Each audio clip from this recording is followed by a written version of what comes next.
how have you seen the role of the CIO evolve? Take a decision, implement it fast, right? I mean, that's not possible, right? India is far more proactive now when it comes to technology. Yeah. If internet banking is down for 5 minutes or 10 minutes, nobody would have cared that way. Yeah. Now, can you afford UPI to be down even for a minute? Hi everyone. We are on the sidelines of CIO Association's Kerala chapter's annual event, and with me is John Varughese. He is the head IT and digital banking at Dhanlaxmi Bank. Thank you for being with us, John. Thank you very much. Thank you very much. Yeah. Tell us a little bit about your journey as to becoming the head of IT, and also tell me a little bit about what you're doing right now. Right. Yeah. I started my career in a way back in 1991 after I passed out engineering. That was in some electronic companies first. Yeah. Then I joined Federal Bank. I was there for close to 9 years. I joined as a general banker first. For 1 year I was in general banking. Then I moved to IT. That point of time, core banking was not there. I mean, so we could, the team, along with the team, I could get into the initial aspects of IT where, writing code, testing, implementing, changing from a manual system to a, computerized environment and all. Then I moved to Dhanlaxmi Bank. I am with Dhanlaxmi Bank for the 20 years. Wow. Even at Dhanlaxmi Bank, I have been in business sometimes. So 3 years I was the head of Tamil Nadu region, right? Heading business. Then I again came back in 2018 and I am heading IT and digital banking for the bank for the last so many years, right? More than 8 years. Full time as a IT. But that's amazing because you need to understand the business. Yeah, that's and right. we have your hands into the business to actually do good technology. Yes, that has given a leverage or advantage for me always, right? I mean, so when I speak to the business leaders, I can speak to them in the same language they speak. I mean, so otherwise, they may say that you don't understand business, right? I mean, now they cannot say that also. Now they cannot say that. Yeah. And maybe in my last promotion as a general manager, for 1 year I was driving the entire business for the bank as well as along with the IT. I mean, so that has given another experience for driving the business for the entire bank. Now, as a CIO or CTO, we call as head of IT and digital banking in the bank. I drive the entire banking suite for the bank. Be it procurement, be it implementation, be it from a strategy to the implementation to the delivery to monitoring, all these aspects my team does. It's not that I do. I mean, I always say that, if team is not there, we are not there, right? I mean, everybody will have to do their part. Yeah. So I mostly now do, governance because, banking is a highly regulated environment where, it's not like other verticals like, the banking is highly regulated. There are clear-cut master direction from the Reserve Bank of India that you will have to do certain things and we cannot deviate. So the compliance is like, no compromise in a bank. I mean, so we are also fine-tuned to that, right? I mean, so it's very important for us to ensure that the compliance, be it, if you look at cybersecurity framework, then GRC framework, which RBI has, we will have to go through that. Yeah. And governance has become very has taken a front seat in the recent years. I see. And the banks are subject to different audit, including special audit for the IT, area. And that is why the CIO has become such a prominent presence on the board also. Yeah, because that's governance is part of the board's mandate. Yeah. And IT, I mean, if IT is not there, bank will not exist. I mean, it's like that. I mean, so if you look at the customers even, the customers have changed dramatically over years, especially after COVID. Everybody expects everything to be done, within a click. Instantly. Yeah, in a click. Some of the use case, if you think, it's from the customers. Why don't you have such a system for, why should we come to the bank? Yeah. So especially the re-KYCs and all, have become automated over a period of time. It's not the transactions alone, right? I mean, it's the administrative jobs we call, right? I mean, so all have become automated. I mean, so the journey, since you asked, the journey has been tremendously, good. Yeah. At the same time, I mean, we always get a feeling that, we have been doing something for the bank to ensure that, customers stay with us. And as I always say, now the customers has a choice. right? I mean, it is not like earlier days that I bank with one bank, right? I mean, so if you don't give a good service, customer will definitely move away from you and move to another bank. I mean, especially with digital, it's possible for them to, click of a button. Click of a button, close the account, right? I mean, move to the next bank. I mean, so it's like that. At the same time, the technology, you talked about, how do you see it as a business? I mean, now the technology leaders have become risk managers. So, John, I want to pick up from where you were talking about governance and risk. Banking is such a regulated industry. Yes. So, how do you balance? And you were also talking about all the innovations that have happened, how you have transformed. How do you balance risk and innovation in an industry like this? Yeah. For a CIO, you cannot run away from innovation, especially as the new regime, right? And we're going to talk a lot about that. If you take a flashback of maybe 5 years, RPA was there. I mean, every time, new technologies come in, we will have to do the innovation and we'll have to introduce products which are innovative. I mean, otherwise, we will not be able to stay, in a market where it's very competitive. Yeah. At the same time, anything, say, I'm taking AI, for example. I mean, if you have to do, say, cloud. I mean, say, cloud wasn't, technology which has come in sometime. But even if a CIO decides to move core banking to cloud at that point of time, it was not possible because we were not very clear how the regulations will apply, right? I mean, so data localization is one thing. I mean, so when you decide on certain things, you will have to see what are the restrictions you have, what are the things which you can do. As we say, do's and don'ts. I mean, we'll have to look at that and then only take a, decision of deploying it especially for customer-facing applications. Right. I mean, it's very clear that, customer-facing applications, should be compliant, and especially from a data privacy angle or whatever be it. Right. So, the balance for a regulated entity like banks, a CIO cannot take all the decisions which he wants.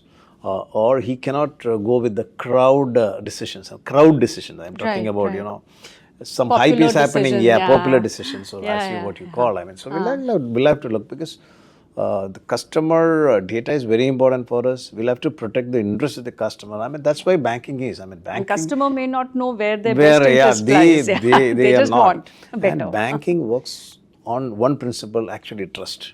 Yeah. It's whether it's a CIO, whether it's a business head, whether it's MD and CEO, it's our responsibility to ensure that customer trust is tight. You cannot have a flow on that. And that's why it's regulated. I mean, it's good that it's regulated. Otherwise, people would have done so many things. I mean, so a balance should be done.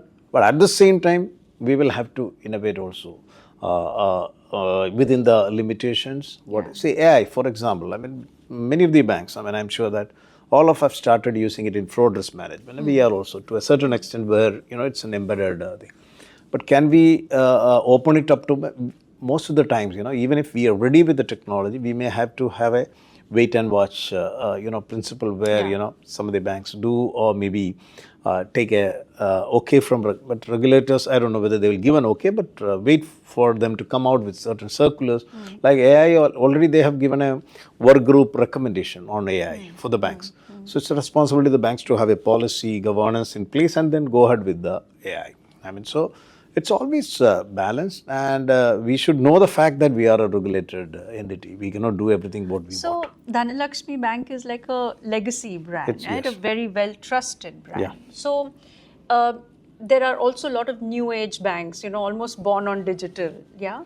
So, do you think that having this experience makes you perhaps more careful but not as fast on innovation, or do you think the born on digital banks need to sometimes get their act together on the give me a little bit of a comparison between new age banks and legacy brands. Yeah. See, I believe that everybody, not only banks, everybody has a space in this world, right? So if you look at the customer base of our bank versus customer base of a new age bank, it would be completely different. So the requirements, there are still people, though they may use some of the transaction over mobile banking, there are people who wish to come to the branch, speak to the My branch father. yeah, My branch father is manager. 92 years old. He wants to go to the branch. He wants to go to the branch. I mean, so, and they may not do an NEFT transaction of 5 lakhs over phone. I mean, there are people like that. I mean, so I think new age banks, it may not be possible for them to do such a transaction, right? That's I mean, true. go to the branch. I mean, so I think we are on a... They lose an entire customer base. We, I mean, for a legacy bank like, or old bank like us, we know both. Manage Right? both. Yeah, balance We both. have a customer, touch as well as digital touch. So we are blending both these touches, and I definitely feel that there's a advantage than a digital age bank, and that's my advantage. I So have that's to my agree with you actually. I have to agree with you because as I see not just my parents who are in their 80s and 90s, but even people in their 60s and 70s. I mean, that's a whole 2 generations we're talking about, right? Their comfort level is different from the comfort level of people who are younger. So as a head of IT, and previously when you were in IT, not necessarily heading it, how have you seen the role of the CIO evolve? Because I feel like today the role of the CIO or head of IT is multifaceted, right? I mean, that individual has to be a business strategist, has to understand finance, because has to draw value out of every investment. Risk manager. Earlier you were starting to talk about risk management. HR manager because you're managing. You're managing people. Talk to me a little bit about who you see the CIO be. Yeah. Or what is your... Yeah. Earlier, as you said, I was in IT earlier, not heading IT department, I was heading a separate, vertical inside IT. At that point of time, the responsibility was more into, developing IT products, launching the IT products. There was nobody to, say whether this is how the way things should happen, right? Even choosing a vendor. Earlier, it was free for us to choose any vendor. Now it's not possible, because there is a third-party risk assessment which we will have to do before choosing a vendor, right? I mean, so that itself is a, big thing. I mean, it's a work stream by itself. It's completely process-oriented. So you'll have to look at the financials of that particular company, how many years they are they focused in India business? I mean, so many things. I mean, it depends on banks or, there are certain guidelines for that. So even choosing a vendor itself has become, process. I mean, it takes time. That's one of the disadvantage I see. Earlier we used to take a decision, implement it fast, right? I mean, that's not possible right now. And especially the governance part, right? I mean, governance have become very strict. I mean, because of the compliance related. So you should, earlier the risk were even owned by IT department. Now, it's not like that. I mean, the risk is owned by the business department. See, we develop a system for a business department. We don't develop any system or implement any system for IT department. Somebody is using it. So it's the responsibility of that owner department to be aware of what are the risks out of this, right? And accept that. And so the role has completely changed from a technical perspective to a person who understands strategy, to a person who can derive ROI for the bank, right? I mean, for the bank. I mean, if you invest, say, X amount, you should at least, be able to make 2x out of it. It cannot be less than X. I mean, nobody will appreciate that.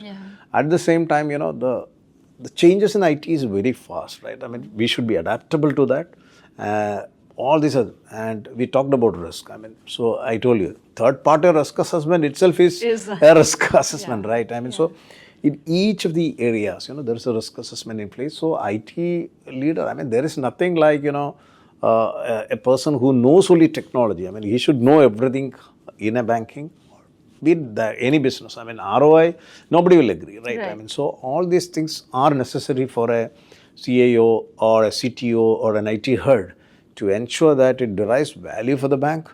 The risk of a particular business vertical is addressed. I mean, unless it is known to the people who are aware of it, right? And again, within the regulated, the framework where you are working. Right. So not just in banking, but many other industries, but I would say especially in banking, risk is a big buzzword. But the other buzzword is AI. So I want to double click on this, dive a little deeper with you on what are the things that banks in general, you can take Dhanlaxmi Bank as an example, or what you're seeing in general, areas of adoption of AI in banking. What are the things that you, as personally, as a head of IT, are saying absolutely we must use AI in these areas, and these other areas absolutely not? Yeah, I'll tell you, the customer service is a very important, vertical in a bank. I mean, unless until the customer is happy, and we are not doing banking. I mean, that's what everybody says, and that's what predominantly also. If a customer is not there, bank is not there, right? And to ensure that with the digital, the channels coming up, one of the thrust areas which Reserve Bank of India is giving importance is fraud risk management.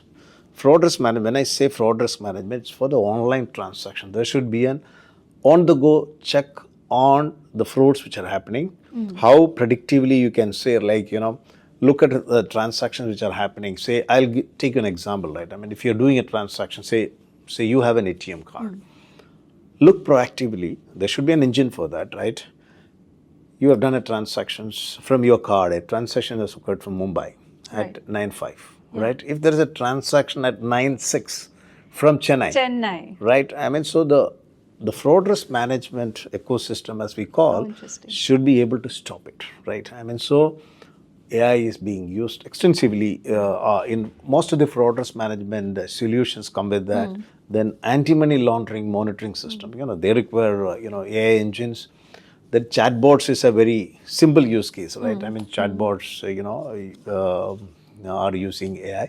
And I think that, the banks are, I also agree that banks are slow in adapting AI because we are not aware of how AI is fine-tuned. I mean, the models are not, there's no clarity on different models, right? I mean, we are using the models which are being trained or which are being developed by somebody.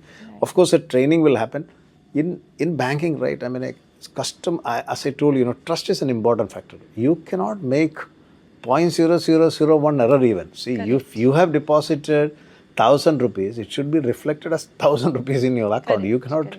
It cannot be 9,999 or whatever it is, right? I mean, so 999.99. Yeah. It cannot be. It cannot be. It should be. So the banks have been. I will not use the word skeptical. It's because we are a regulated. We should also know we are a regulated only, unless until there is a clarity on. Cautious. It is cautious.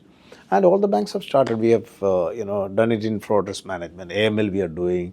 So these are all inbuilt, AI. And as I said, nobody can run away from innovation.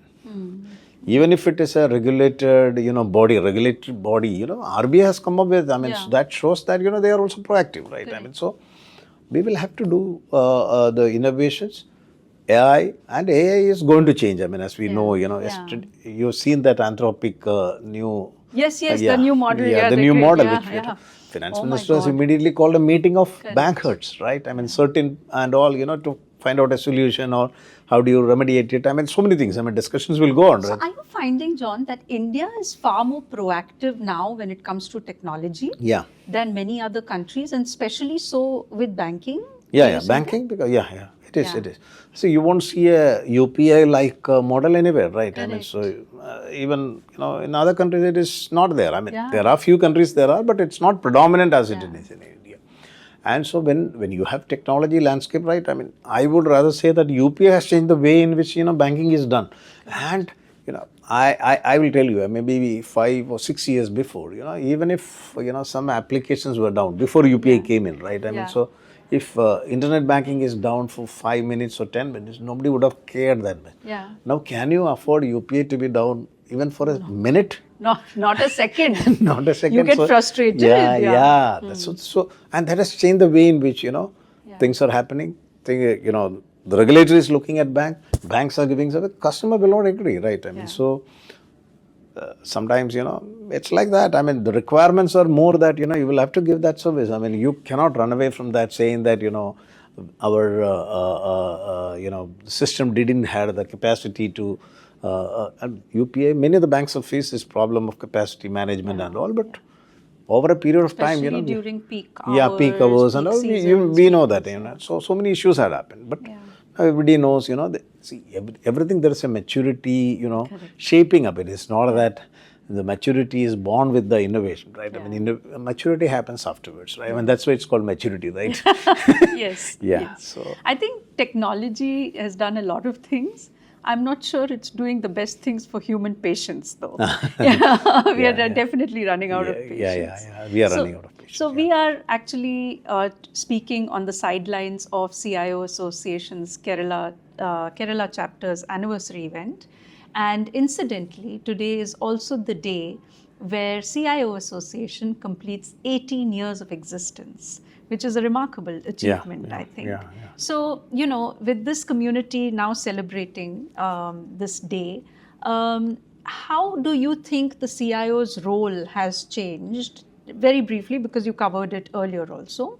But as a senior leader in the industry, what advice would you give to that next generation of leaders? Because I'm also finding every C-suite is now becoming younger and younger. At one point, CIOs used to be, or CMOs used to be much older, and now they're much younger people getting to those positions.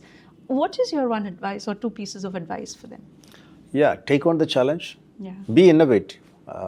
When you are innovative, be mindful of the vertical or the limitations. I will not say limitations, regulations where you're working. Be compliance oriented, right? I mean, so within the vertical where you are working, you should be aware of what is the compliance. Be customer focused, right? I mean, that's the advice. And I think that, the next generation is smarter than us. I mean, they should be able to, do it better, because with AI coming in, we are going for a change. I mean, that's for sure.